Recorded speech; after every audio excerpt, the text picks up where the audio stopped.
మనలో చాలామంది ఇబ్బందులు వచ్చినప్పుడు, శ్రమలు వచ్చినప్పుడు, ఏదైనా సమస్యలు వచ్చినప్పుడు మాత్రమే దేవుణ్ణి పిలుస్తాము.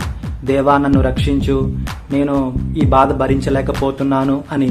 కానీ బైబిల్లో సామెతలు 1:28 ఇలా చెబుతుంది, అప్పుడు వారు నన్ను గూర్చి మొరపెట్టుదురు గాని నేను ప్రత్యుత్తరం ఇయ్యకుందును, నన్ను శ్రద్ధగా వెదికెదరు గాని నేను కనబడకుందును అని వాక్యం సెలవిస్తుంది.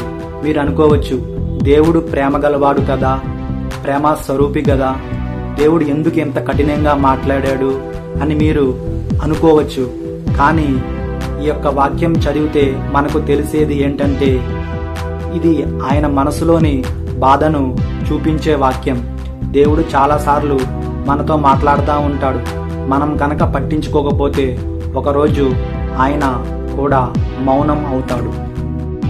దేవుడు మనకు చాలాసార్లు చాలా మార్గాల్లో హెచ్చరికలు చేస్తాడు. బైబిల్ ద్వారా, లేదా సందేశాల ద్వారా, లేదా యూట్యూబ్ ద్వారా, లేదా స్నేహితుల ద్వారా, లేదా పాస్టర్ గారి ద్వారా, లేదా మన మనసులో చిన్న భావన ద్వారా హెచ్చరికలు చేస్తానే ఉంటాడు. ఆ పని చెయ్యకు, ఆ విధంగా ప్రవర్తించకు, అక్కడికి వెళ్ళకు, ఇంకా మానే అని మనకు చెబుతూనే ఉంటాడు. కానీ మనం పట్టించుకోకుండా ఈ ఒక్కసారికి చేస్తాను, ఈ ఒక్క రోజు చేస్తాను, ఈ ఒక్కసారికి వెళ్తాను అని మన పని మనం చేసుకుంటూనే ఉంటాము. అలా చేసుకుంటూ పోతే అప్పుడు ఆ చిన్న తప్పు లేదా ఆ చిన్న పాపం, చిన్నదిగా అనిపించే ఆ పాపం ఒకరోజు మన హృదయాన్ని చాలా గట్టిగా రాతి బండలాగా మార్చేస్తుంది. అయినా సరే పరిశుద్ధాత్మ దేవుడు మనకు చెబుతూనే ఉంటాడు. కానీ మనం పట్టించుకోము. దేవుడు కూడా మౌనం అవుతాడు. దేవుని మాటలను, దేవుని హెచ్చరికలను నిర్లక్ష్యం చేయడం అంటే మన ఆత్మను ప్రమాదంలో మనంతట మనమే వేసుకోవడం. అది చాలా నష్టం, చాలా ఘోరమైన నష్టం. దేవుడు నోవాహుకు ఓడ కట్టమని చెప్పాడు. నోవాహుకు అప్పటి వరకు వాడ అంటే ఏంటో, వర్షం అంటే ఏంటో తెలియదు. అయినా సరే దేవుని మాటకు లోబడి వాడ కట్టాడు. కానీ చుట్టూ ఉన్న ప్రజలందరూ నోవాహును చూసి నవ్వారు, నోవాహును వ్యంగ్యంగా మాట్లాడారు, వ్యంగ్యంగా నవ్వారు, ఎగతాళిగా మాట్లాడాడు. కానీ నోవాహు అవేమీ పట్టించుకోలేదు. ఒకరోజు వర్షం వచ్చింది. ఆ ప్రజలందరూ నోవాహు తలుపు కొట్టారు, వాడ తీయు అని. కానీ దేవుడు తీయలేదు, తలుపు వేశాడు.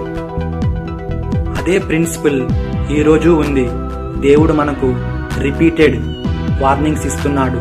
నీ జీవితాన్ని మార్చుకో, నీ దారిని మార్చుకో, నీ అలవాట్లను మార్చుకో, నీ మార్గాన్ని సరిచేసుకో, నీ హృదయాన్ని మార్చుకో, నాతో తిరిగి రా, నాతో తిరిగి నడువు అని మనకు రిపీటెడ్గా హెచ్చరికలు, వార్నింగ్స్ ఇస్తూనే ఉన్నాడు. మనం పట్టించుకుంటే మనం దేవునితో నడుస్తాం. మనం కనుక ఆలస్యం చేస్తే, ఆయన మాటలను పట్టించుకోకపోవడం మానేసి ఆలస్యం చేస్తే, ఒకరోజు దేవుడు మన జీవితంలో కూడా నిశ్శబ్దం అవుతాడు.